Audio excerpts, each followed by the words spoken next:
আসসালামু আলাইকুম রহমতুল্লাহি ওয়া বারাকাতুহু। আজকের আয়োজনের সম্মানিত আয়োজকবৃন্দ, সভাপতি, সঞ্চালক,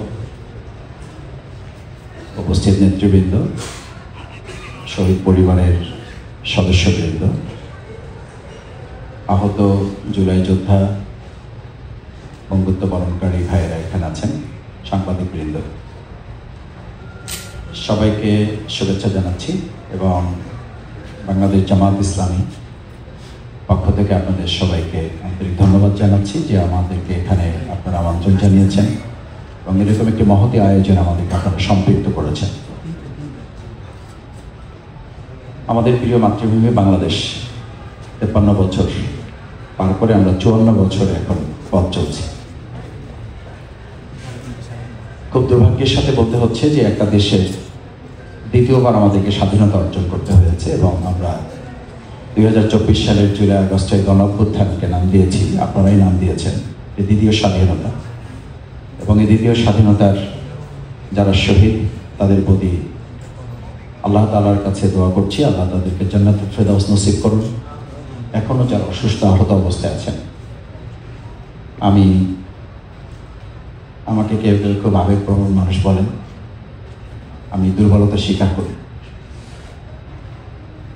আমি আপনাদের মতো মজলুম না, তার কাছাকাছিও না, কিন্তু আমি মজলুমদেরকে ভালোবাসি। আমি গতকালকেও একজন ভাই আমার কাছে গিয়েছেন, আপনাদের একজন জুলাই আহত যোদ্ধা। উনি তার চোখের চিকিৎসার ব্যাপারে কথা বলতে বলতে হঠাৎ আমার চোখ ওনার চোখ দেখাতে গিয়ে এক চোখ থেকে একটা পাথর এরকম বের করে টেবিলের উপর রেখে দিলেন। বললেন যে, মাসুদ ভাই, আপনারা তো কত কথাই বলেন, আমার এই একটা চোখে দেখতে পাই, আর এই চোখটা আসলে একটা আর্টিফিশিয়াল পাথর দিয়ে এটাকে আমি এভাবে সাজিয়ে রেখেছি। আমার বয়স এখন মাত্র 22 বছর। আমি খুব লজ্জিত হই যখন আমরা রাস্তায় খুব উঁচা গলার কথা বলি। আমি আমাকে রাজনৈতিক কর্মী হিসাবে ধিক্কার জানাই যখন আমরা এই সমস্ত ভাইদের চিকিৎসা নিশ্চিত করতে পারিনি। তখন আমরা এই স্লোগান উল্টে দিতে ইচ্ছা করে। বিশ্বাস করেন, আপনাদের সাথেই তো স্লোগান ধরেছিলাম, জনতা না ক্ষমতা, আর এখন উল্টে দিতে ইচ্ছা করে ক্ষমতা ক্ষমতা। কোথায় আমাদের জনতা? রাজপথ না দালালি? এখন তো আমরা দালালিতে লিপ্ত হয়ে যাচ্ছি কেউ কেউ। আমাদের ক্ষমতা দরকার। ঘৃণা করে এসব কিছু আমরা প্রত্যাখ্যান করতে চাই। আমাদের শহীদ আনাসের নানা এখানে আছে। যখন সেনাপ্রধান বক্তব্য দিবেন বলেন, যখন সেনাপ্রধান রাজনৈতিক নেতৃবৃন্দকে আহ্বান জানাচ্ছেন বলেন, আমার কাছে যখন সাংবাদিক একের পর এক ফোন করছেন, আমিরে জামাত কোথায়, তাকে দরকার, তাকে ছাড়া মিটিং শেষ করা যাচ্ছে না, মিটিং শুরু করা যাচ্ছে না। আমি বললাম, ওনাকে কি জন্য খুঁজছেন? ওনাকে ক্রস ফায়ার করবেন? ওনাকে গুলি করে ওনাকেও কি নিয়ে হত্যা করবেন? বলছে, না ভাই, মিটিং ডাকা হয়েছে কেন আপনারা জানেন না যে সব ঠিক হয়ে গেছে? আমি বললাম, যখন ঠিক হয়ে গেছে বলতেন, তখন চানকার বলে আমাদের ভাইদের সামনে 4 জন শহীদের ডেড বডি পড়ে আছে। কি বলেন এগুলো? বলছে, না ভাই, ঠিক হয়ে গেছে সব, হাসিনা নাই, চলে গেছে। আমি বললাম, যখন চলে গেছে এই মেসেজ কি আছে পুলিশের কাছে? এই যে একটু আগে আমাদের ভাই আইনজীবী বললেন, কি সহযোগিতা পাবো? আমরা দোষর মুক্ত করতে পারি নাই দেশটাকে, আমরা দোষর মুক্ত একটা বাংলাদেশ করতে পারি নাই। এখনো যেই দেশে অনলাইন প্রযুক্তির মাধ্যমে তারা 400 জনকে একত্রিত করে একটা প্রোগ্রাম করে, প্রোগ্রাম করার পর তাদেরকে আইডেন্টিফাই করা হয়, সেই সরকার, সেই প্রশাসনের কাছে আপনি কি বিচার দাবি করবেন? আমি এই কথাগুলো বলছি কেন?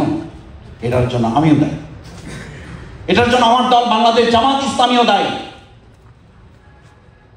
আমরা আমাদের এই সমস্ত শহীদদের পাশে দাঁড়ালে, আমরা আবেগ আপ্লুত হয়ে চোখের পানি ফেলি, তাদের কাছে একটা খাম দিয়ে তাদেরকে বিদায় করে দিয়ে আমরা সংসদ ভবনের দিকে তাকিয়ে থাকি, কখন সংসদ ভবনে গিয়ে আমরা ক্ষমতাটা দখল করব। প্রতারক আমি, বেঈমান, বিশ্বাসঘাতক। এই শহীদদেরকে সামনে রেখে লম্বা লম্বা কথা বলি, আহত বঙ্গবন্ধুদের কাছে গেলে আমরা কোথাও কোথাও তো দেখেছি এটা ঘৃণা করে আমাদেরকে প্রত্যাখ্যান করেছে। আমাদের আহত বঙ্গুত্তরা বলেছে, কি বলেন আপনারা এসব? একটা খাম দিয়ে আমাদেরকে আপনারা কিনতে চান, তাহলে আমরা জীবন বাঁচিয়ে রেখেছিলাম কেন? কিন্তু আমি খুব দুর্ভাগ্যের সাথে লক্ষ্য করি কে কত খাম দিয়ে কাকে কিনে কার কাছ থেকে এখন কথা বিক্রি করা হচ্ছে, কথা কেনা হচ্ছে। আপনাকে একটা খাম দিলাম, আপনি আমার পক্ষে 2 মিনিট কথা বলে চলে যান, শেষ, আপনার সাথে আমার আর কোনো সম্পর্ক নেই। ওই খাম পেয়ে আমাদের এই জুলাই যোদ্ধার, আমাদের শহীদ পরিবারের লোকেরা ঘৃণা বলে খাম প্রত্যাখ্যান করে তাদেরকে ফেরত দিয়ে বলেছে, যদি খামই চাইতাম তাহলে আপনারা সংসদে না, আমাদেরকে মন্ত্রী বানানোর জন্য প্রস্তাব ছিল, আমরা তা প্রত্যাখ্যান করেছি, এই খামের জন্য আমরা বিপদ করি না। This is scenario. আমাদের দেশে বিচার পাইতে হলে যে বলে না, আমাদের দেশে বিচার পাইতে হলে আপনাকে ভাইরাল হইতে হবে। আমি প্রসিকিউটরে দু এক সময় টুকটাক একটু যোগাযোগ করতে হয়, কথা বলতে হয় মাঝে মধ্যে, একদম মানে শহীদ পরিবার এসে বলে যে ভাই আমরা যে তালিকা দিয়েছি সেই তালিকার কোনো খবরই নেই, যে নাম দিয়েছি সে নামের সাথে কোনো মিলে নাই। যোগাযোগ করতে গিয়ে আমি শুনি আজকে ভাই বলেছেন দুটো প্রসিকিউটর, আমাদের দুটো ট্রাইব্যুনাল চলতেছে। কেন? অন্তর্বর্তীকালীন সরকার যদি এত আয়োজন করতে পারে, এত কিছু তারা করতে পারে না, তাহলে দুটো ট্রাইব্যুনাল আজকে 1 বছর পার হতে যাচ্ছে, আর মাত্র কয়দিন পরে এই ট্রাইব্যুনাল আমরা 20টা ট্রাইব্যুনাল করতে পারলাম না। কেন? কেন 17 জন নিয়োগ দেওয়া হয়? আমাদের আইনজীবীদের এমন কি অভাব পড়েছে? দেশপ্রেমিক আইনজীবী কি নাই? আমরা 17 জন আইনজীবীর জায়গায় কেন আমরা 50 জন, 100 জন, 150 জন, 117 জন আইনজীবী আমরা কেন নিয়োগ দিতে পারলাম না? পারি নাই। আমাদের আন্তরিকতা, দরদ এবং ভালোবাসা, দেশপ্রেম, জুলাই যোদ্ধা, শহীদ পরিবারের প্রতি আমাদের দায়বদ্ধতার অভাব আছে, তাতে কোনো সন্দেহ নেই। সেই জায়গায় আমারও দায়বদ্ধতা আছে। কারণ কি জানেন? শুধু অন্তর্বর্তী সরকার নয়, অন্তর্বর্তী সরকারকে আমরা শুধু চাপ দিচ্ছি, আমাকে মাফ করবেন, শুধু চাপ দিচ্ছি। আমি কাউকে বলেছি যে ভাই অন্তর্বর্তী সরকারের সাথে শুধু দেখা করেন, দেশে মিটিং করেন, বিদেশে মিটিং করেন, শুধু একটা নির্বাচনের জন্য, বিচারের জন্য তো কোনো মিটিং করতে দেখি নাই আপনাদেরকে। চিকিৎসার জন্য তো কোনো মিটিং হয়েছে বলে আমি সংবাদপত্রে দেখি নাই। আপনারা দেখে থাকলে আমাকে হেল্প করে প্লিজ। আমি আজকে এখানে যারা আছে, অডিয়েন্সে যারা আছে, তাদের কথা শোনেন। আপনারা শুনেছেন কিনা যে বিচারের জন্য রাজনৈতিক দলগুলি বলেছে আপনাকে বিচারের ডেডলাইন দিতে হবে। আমি বহুবার বলেছি রাস্তায় দাঁড়িয়ে, নির্বাচনের ডেডলাইনের আগে, বিচারের ডেডলাইন আগে বাংলাদেশে না দিলে দেশে জুলাই যোদ্ধা শহীদ পরিবার ঘৃণা করে নির্বাচনের ডেডলাইন প্রত্যাখ্যান করতে বাধ্য হবে। এগুলো রাজনৈতিক কথা না।